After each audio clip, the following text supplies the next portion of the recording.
same time. Okay, everyone? So most probably we're going to have the two quizzes in one session. Okay, so chapter 8, multidimensional arrays. Okay, so there is no new concept in this chapter. Really, nothing. It's just that what we have seen in chapter 7, we are going to generalize it to any type of array. We're talking about multidimensional arrays as in arrays that have other arrays as elements. Like, so something like this, look at this. Thus far you have used one-dimensional arrays to model linear collections of elements.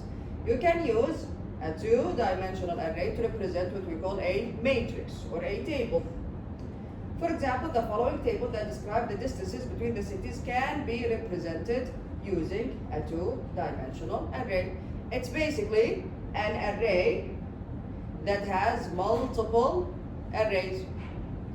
Each of these arrays will have the distances as an element. Yeah? So this is the first array, this is the second array, this is the third array, the fourth array, fifth, etc. And all of them are in another array. So it's a two-dimensional array. Type. And here we go. This is a very simple example. Again, we always start with the type, always. Then, how many sets of brackets do we have here? 2, meaning this is a two-dimensional array. If I want to create a three-dimensional array, how many sets of brackets? 3. Four-dimensional array, 4, etc. etc. Type. Of course, you give it a name, assignment operator. Now here, we already know the values, so we create the array straight away. Okay? Alright, so here we go. See? This is an array that has 1, 2, 3, 4, 5, 6, 7 arrays. Quickly, where do I go? That's the back. Yep, 1 minute. That has 1, 2, 3, 4, 5, 6, 7 arrays inside of it. Okay? Type. Since we have a two-dimensional array, this means how many indexes do we have really to access an individual element? Do you remember that from Python? Yeah, Tuha? We use 2 indexes, sir, to access an individual element. Type yum. What is the index of this one? I just put between brackets 2. 1, 2, 0, 2. 0, 2. Very good. Index always starts from 0. So distances at index 0 is all the entire array, is all of this array, the first one.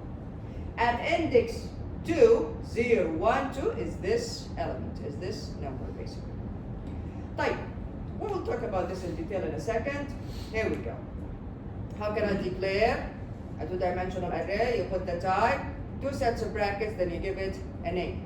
How can you create it? You put the name, assignment operator, new, the keyword new, just like we did in chapter 7. You put the type again, and then again the 2 sets of brackets, and then you specify the size.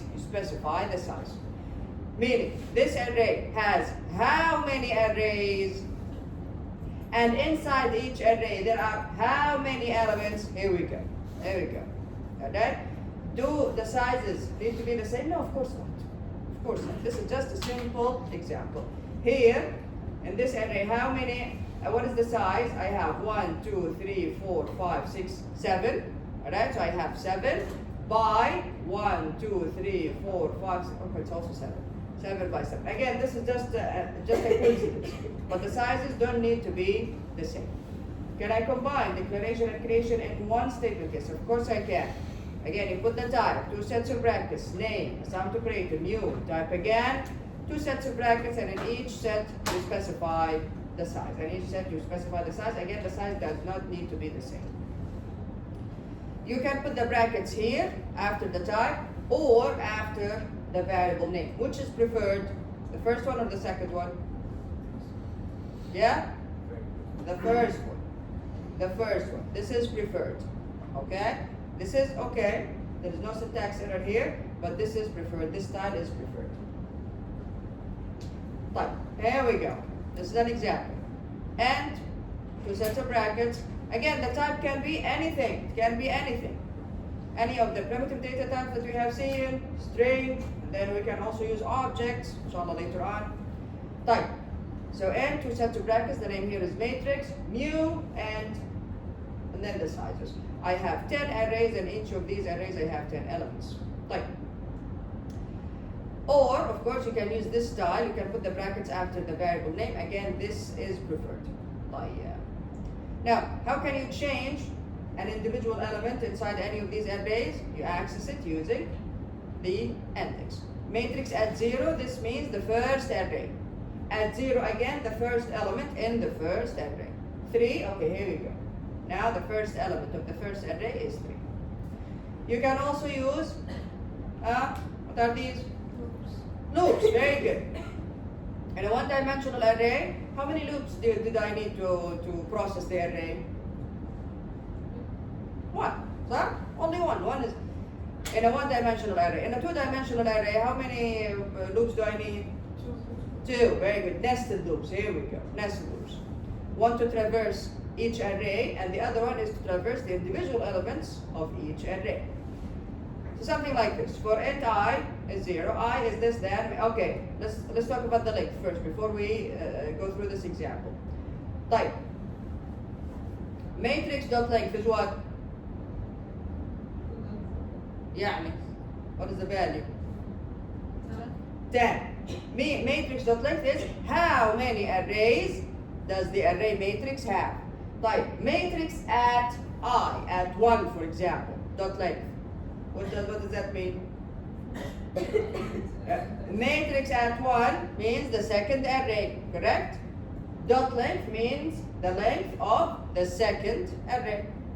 Understand what's happening here? Yeah? Alright, so for int I is 0, I is less than matrix dot length, I plus plus. I now is 0, for int j is 0, j is less than matrix at I. Matrix at I, matrix at 0, the first array. Dot length, j plus plus. Alright, matrix at I at j. I is 0, j is 0. What are we doing here? We are populating the arrays with what? With what? Random numbers. Between what and what? 0 and? No. 999. Int values. Yeah? Between from 0 to 999. Very good. So matrix at 0, 0, a random number.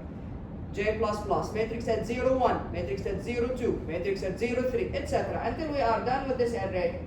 Then we go back. Now I is 1. I 1 0 1 1 1 2 1 3 etc. until we're done. I now is 2 2 0 2 1 2. Here we go. We are traversing the elements, the individual elements of each array in this two-dimensional array. Here is just an example of declaring, just declaring an array without creating it first. Questions so far? Questions so far? Done. There we go. So this is just basically a visual representation, a visual illustration, so that we as human beings understand what a two-dimensional array means. Again, the book assumes that we don't know anything about arrays in general, or lists in general. Now, does the computer deal with it this way? No. No, the computer does not look at it as a table. Does the Java virtual machine deal with it this way? No. It's just easier for us as human beings to understand it. But it doesn't matter if you just say, for example, put all of these here values in one line. Right? Doesn't matter. Don't need to write it this way as a table. Type. Here, for example, I have a two-dimensional array that has how many arrays? 1, 2, 3, 4, 5. 5 arrays. And each of these arrays, I have how many elements? 1, 2, 3, 4, 5 as well. That's why here it says matrix new in 5, 5. Here, how many? Okay, here what are you doing? Okay, we are changing. We are accessing one of the values. Matrix at 2, 1, at 2. So the second array, this is the first array, the second, third array, sorry. First array, second array, third array. This is matrix at 2. At 1, 0, 1. Here you go. This is the location that I'm trying to access, or the index that I'm trying to access. assign 7 to it. Here you go. You change that value to 7. If you already know the values from the get-go, meaning you can hard code the values, and you write the values inside your code. You can use this notation just like we did in chapter 7. So here we go. End brackets, 2 sets of brackets, array. There you go. This curly bracket to represent the array, and then each of these are the individual arrays inside of it. So here we go. Here, are the sizes the same? No, this is not a square 2-dimensional array. No, here I have 4 arrays, and in each of them I have only 3 elements. So 4 by 3. Okay? طيب, what is matrix dot length?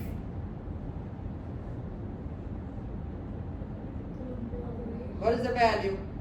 5. Then matrix dot length is 5. Meaning how many arrays does matrix have? طيب, what is matrix at 3 dot length?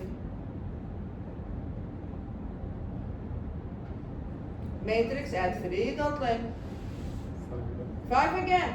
How many elements does the array at index 3 have? 5. Type here. Array dot length is what?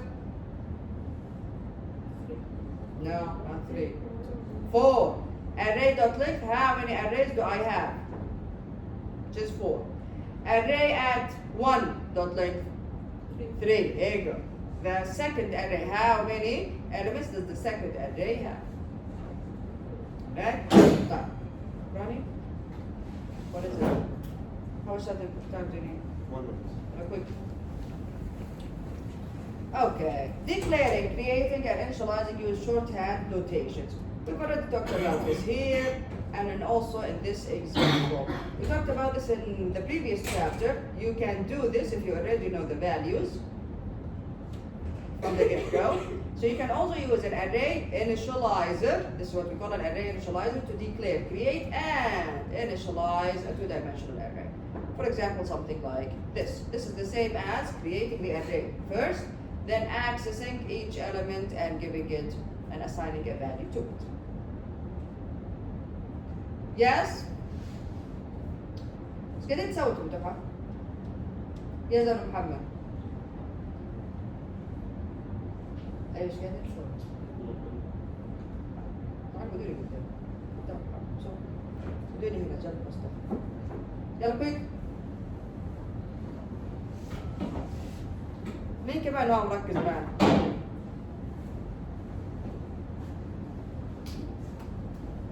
Here, next to Mustafa, yeah.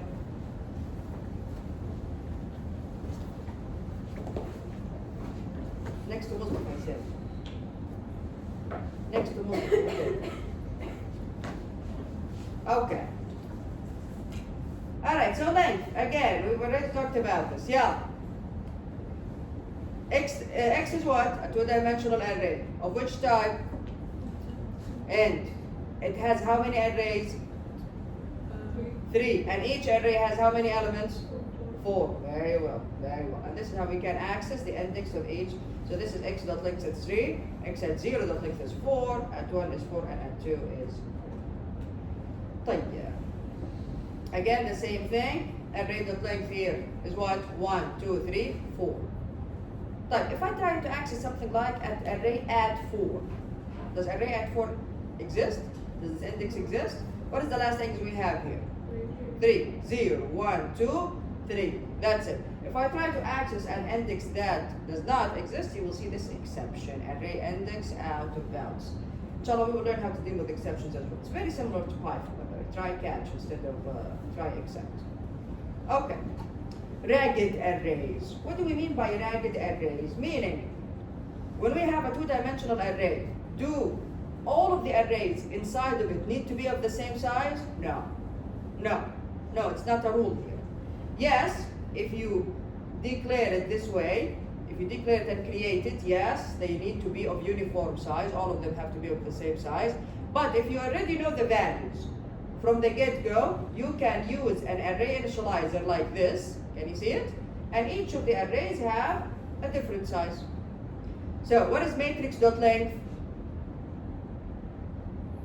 5. I have 5 arrays here. 1, 2, 3, 4, 5. Type matrix at 1 dot length. 4, very good. At 1, this is the array, dot length, 1, 2, 3, 4. Matrix at 3, dot length. 0, 1, 2, 3, very good. 2, there we go. This is what we call a ragged array. So each row in a two-dimensional array is itself an array. So the rows can have different lengths. Such an array is known as a ragged array. Alright? But you cannot create it unless you already know the values from the get-go. Okay? Otherwise, if you're going to use this notation, then the size is going to be the same for all arrays. So here we go. Processing two-dimensional arrays. We already have seen almost all of these examples about one-dimensional arrays. Now we are going to generalize them to include two-dimensional arrays. And then at the end of the chapter, we will say that we can do the same thing regardless of how many dimensions the array has. Like, initializing arrays with input values. Okay, how can I populate the array with values from the user? I create my scanner object, I ask the user, enter matrix.length rows. Let's just say, for example, I create an array that is 4 by 3. So enter 4 rows and 3 columns. There we go. For int row 0 row is less than matrix.length, which is 4. Did I say 4 by 3 or 3 by 4? Good then. 4 by 3. Okay, 4. For int column is 0, column is this than matrix at row dot length. All of them are the same length, so this is 3. Column plus plus. Matrix at row at column. 0, 0. Read the input from the user. 0, 1. Read the input from the user. 0, 2. Read the input from the user. 0, 3. Read the input from the user. Done. I said 4, so done. Next row. 1, 0. 1, 1. 1, 2.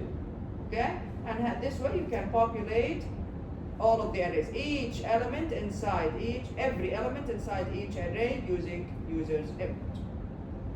Questions here? Questions? Fine. Initializing arrays with random values, we've already seen this example.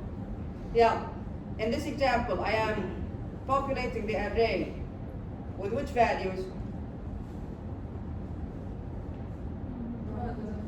اللي هم كم? What are the values? 0 till 99. Very good, very good. From 0 till 90. Okay. Printing, again, and you can do it in multiple ways. It depends. It can be super fancy or it can be very basic.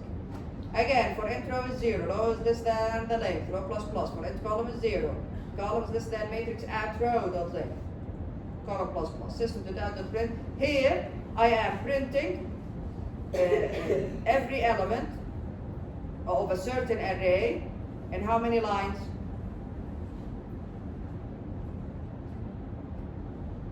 Every element of a certain array in how many lines? 1 line. With what in between?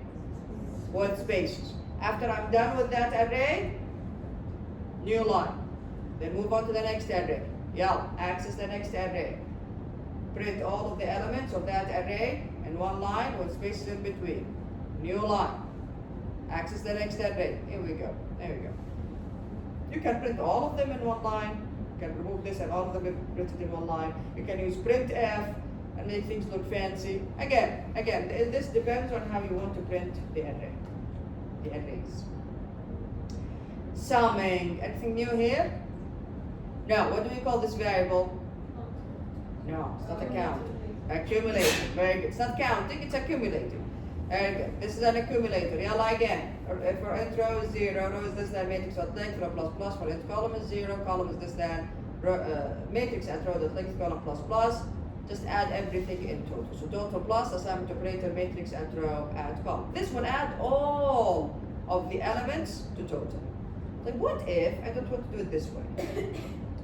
What if I want to add all of the elements of each array separately? What is it? So, okay, so you don't need, doesn't matter what you do with it yet. You want to print it, you want to tell the user, maybe you want to save it in another array to keep track of it, whatever it is that you need to do. But if I want to add the elements, let's just go back to this example here. Where is it? This one. If I want to add the elements of each array separately, how can I do that? What do I need to do before I move on to the next array? So I added the numbers of all of these arrays. What do I need to do before I move on here? Again, I'm calculating the total of each array separately. Do I just continue adding also these numbers? Very good. You need to reset. You need to reset the accumulator. Here we go. So here, in this example, where is it? Printing sum. All right. Here, all of them together. Right? Before you move on, so you can add it here, or here, or here. You can reset it here or here after you're done. It doesn't matter. Okay? To keep track of it, you can create another array before the loop and name it, for example, I don't know, total array, whatever. And then every time you calculate the total of a certain array, you add it to that array. This way you can keep track of the individual totals. Or you can just print it. If you don't want to keep it in an array, if you don't want to keep the totals in an array, you can just print them. If you don't want to keep track of them, you don't want to store them. Regardless of what you do with the total of each array, before you move on to the next array, so you can put it here. Before you move on to the next array, make sure to have total 0 again. Otherwise, it will add the totals together. صح ولا لا؟ وهتجمع على بعض، هتجمع الجديد. طيب, there is a good example in a second, but it's not about summing each individual array. No, it's about adding or summing arrays by column, like this. And I don't want to sum the elements of each array. No, I want to sum the first element of all of the arrays, the second element of all of the arrays. Understand what's happening here? So I'm going here by column. How can I do that? Let's see. So this is printing. So here we go. Summing elements by column. Again, am I summing elements by array? No. I want to sum all of the first elements together, all of the second elements together, all of the third elements together. So how can I do that? Yeah. For int, column is 0. Column is less than matrix add 0 dot length.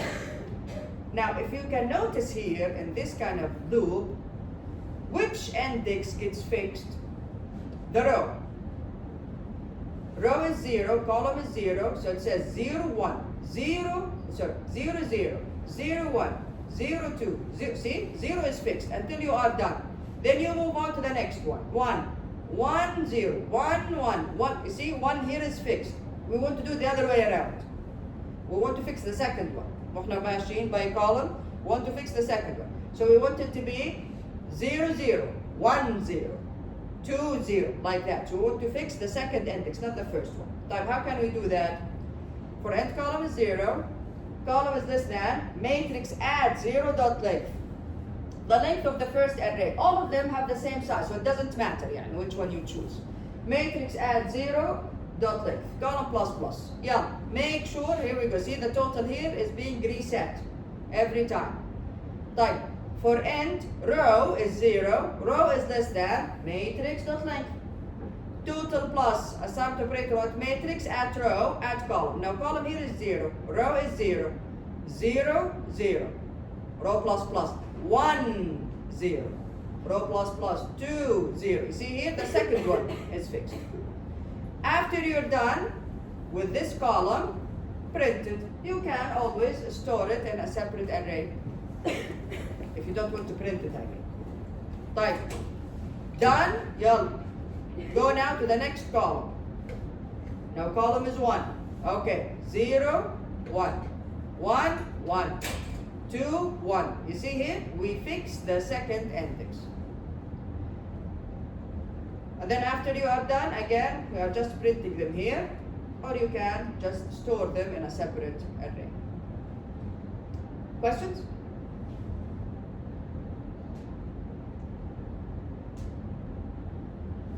دايما كده في المحاضرة ما عندنا أسئلة، تطلع التحافة بس في الاختبار. صح؟ لا مفهوم، لا كل واضح، كل واضح. في اختبار اللاب كيف يعني؟ كيف نستد لوب؟ الله أكبر. يا ريت ما لهم ولا يرجع لهم علاقة في بعض، ما لهم علاقة ببعض، واحد يسوي شغلة والثاني يسوي شغلة ثانية، لا جدا صعب. هذا أصعب من اختبار اللاب. ليش ما عندكم أي سؤال؟ سبحان الله، شرح سحر، صح؟ Okay. So this is summing elements by column. طيب, random shuffling. Now this is very similar to the random shuffling example from the last chapter.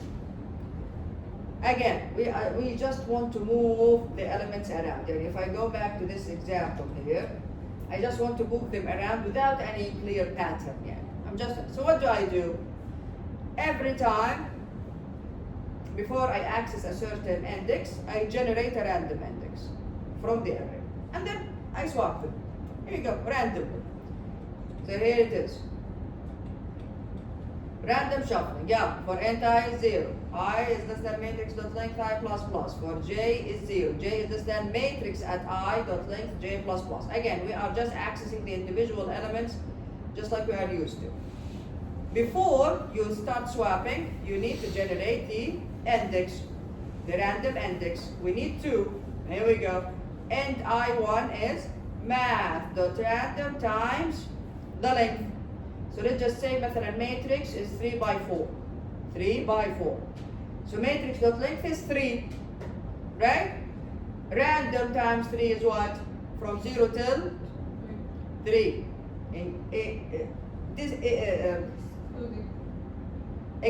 Excluding 3. Very good. 0 till 3, excluding 3. Change it to int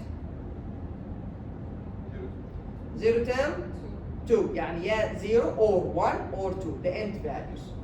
Here we go. This is the first random index. Check Muhammad. Check. What is it? You don't understand this? Fine. Type. Math.random times matrix at I. Now all of them have the same length.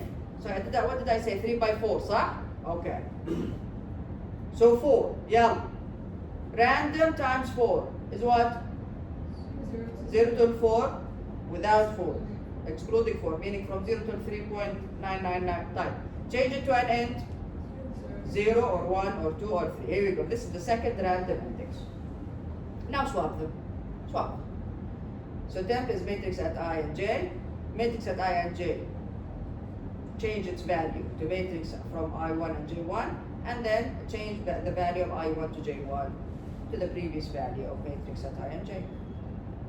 We will go through the array this way for each individual index. Yes? Why do we have to swap by hand? Because it's random shuffling. That's the point of it. Yeah?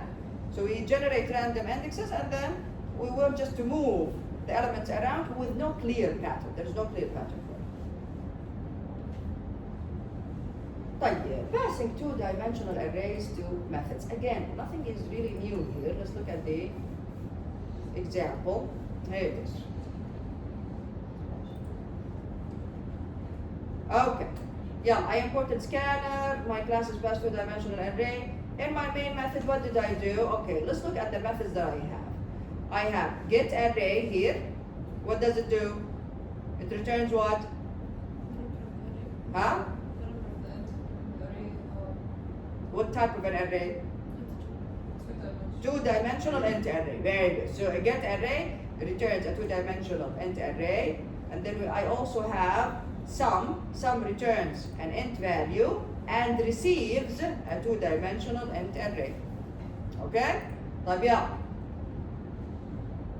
In the main method, I declare the two-dimensional int array, and then I called get array. I go to get array. Get array starts executing. Yeah. Create the scanner here, and then ask the user. Oh, here we go. create an array. Here we go, n two-dimensional, the name is m, new n, okay, I didn't even ask the user how many. But no problem. If you already know the values, no issues. So this is a simple example. Alright, enter m dot 3, m dot length, 3 rows, and m at 0 dot length, which is 4, and 4 columns. Then I go through the array, and then I take the input from the user. So here I'm just creating an array and populating it with input values. Return m. Return who? Which is what? M is column. The array itself, after populating it with input values, return it here. So the array comes back here, and now here we go, it is assigned to this array. Yeah. System.out.println, sum of all elements is, and then call the method sum and pass the array to it. Yeah, here you go, this is sum. Sum receives the array here. Yeah, and total is 0. Again, yeah, go through the array. Int row is 0, row is less than m dot length, row plus plus, and column is 0, column is less than m at row dot length, column plus plus, and add everything together in total. At the end, after you are done, return total. So total comes back here, and then it is printed. Questions? Anything new here? Nothing is really new. Exactly like we did with single dimensional arrays. Okay. طيب. Now, since we already know about two-dimensional arrays, or about arrays in general, now you have the skills. Now, come back 3 minutes. Quickly. Leave your phone here. Stop.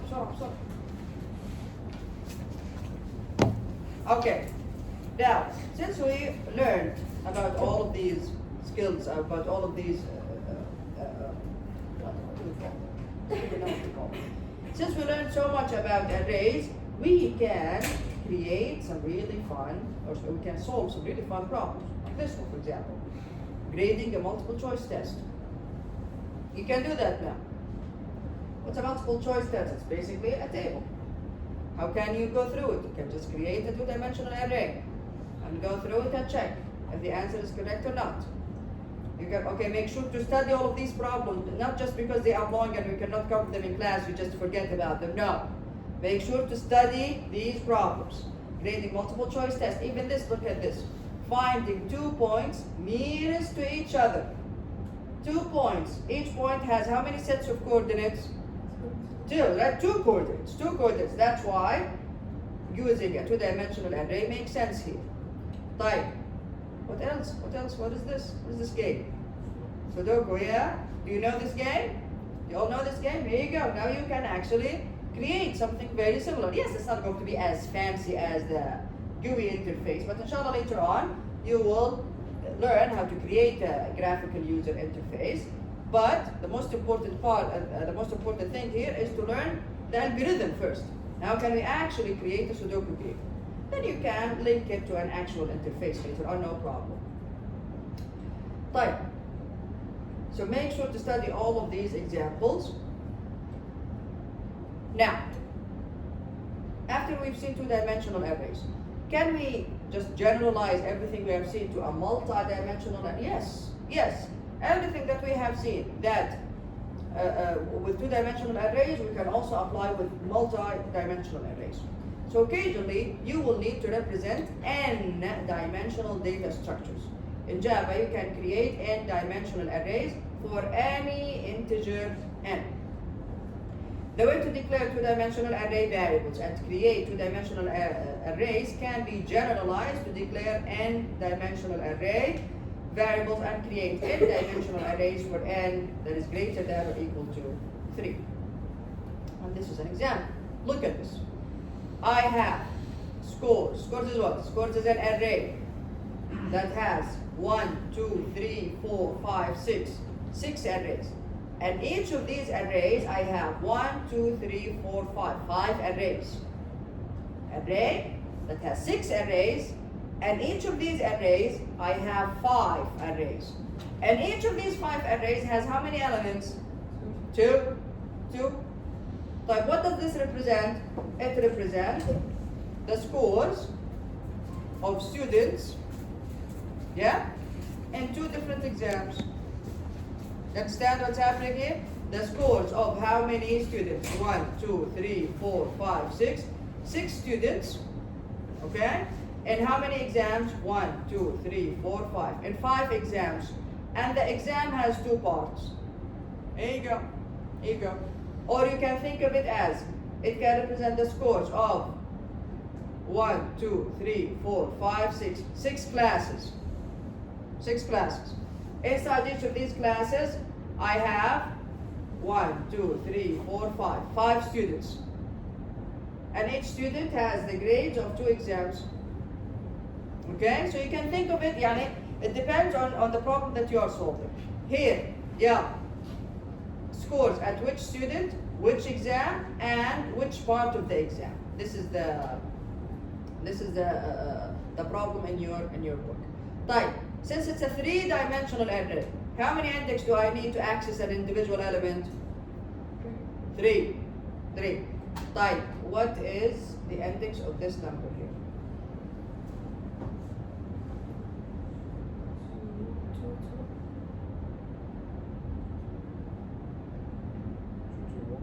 2, 2, 1. Excellent, excellent. It's in the 1, 2, 0, 1, 2. It's at index 2. The array at index 2. The array at index 2, which array inside it? 0, 1, 2 again. So 2, 2. Which one of these? 0 or 1? 1. So 2, 2, 1. Here we go. Now what is scores dot length?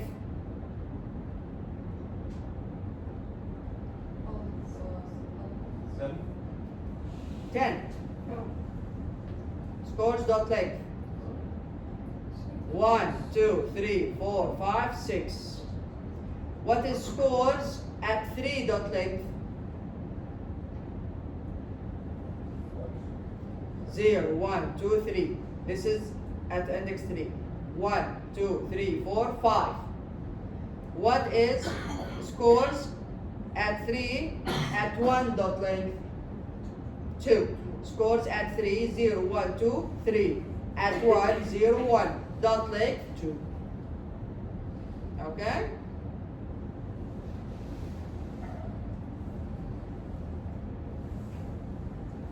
Right. Again, this is calculating, this is a simple example by the way. Calculating the total scores. Write a program that calculates the total score for students in a class. Suppose the scores are stored in a 3-dimensional array. The first index refers to a student, this one. This is the same example. The second refers to the exam, and then the third to the part of the exam. It tells you how to calculate it, but you need to calculate. Your program displays the total score for each student. For each student. Yeah, and for each student, I'm going to add the elements of each array, meaning the elements of these individual arrays together. Here we go. The first row, then all of the second row, then all of the third row. Okay? Make sure to study this example carefully. What is it? See back? Yeah, quick. But you need to be quick. Alright. The same goes with weather information. Suppose a meteorology station records the temperature and humidity at each hour of every day, stores the data for the past 10 days in a text file. Inshallah, we will learn about how to read from text files. And this example is not about reading from text files. It's just about how we can represent the data in a 3-dimensional array. Each line of the file consists of 4 numbers. So here we go. So I have 4 numbers in 10 lines. Day, hour, temperature, and humidity. Write a program that calculates the average daily temperature and humidity for the 10 days. Again, make sure to study this example carefully. Guessing birthday. Remember the example where we show the user sets? Remember them? And then we ask the user, is your birthday, the day itself, is it included in this set? Yeah? If the user says yes, we take the first number of the set, then we add all of the first numbers together. Remember that? what did we do to represent the sets? We created strings. Remember it? We actually hard coded. It was a string, and that's how we showed the user the sets. Here, we can simplify the guess birthday example. So guess birthday gives a program that guesses a birthday. The program can be simplified by storing the numbers in 5 sets in a 3-dimensional array. You can store them all in a 3-dimensional array and then add the first number of each dimension, of each set I mean, if the user says yes or no. Yani this can be very, because it was a long code, unnecessary. Now using arrays, we can write the code in like 5 lines or something. So make sure to look at this as well. Any questions about chapter 8? Any questions about chapter 8?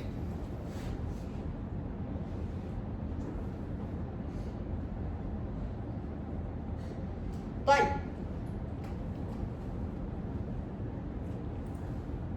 صحصح شوي.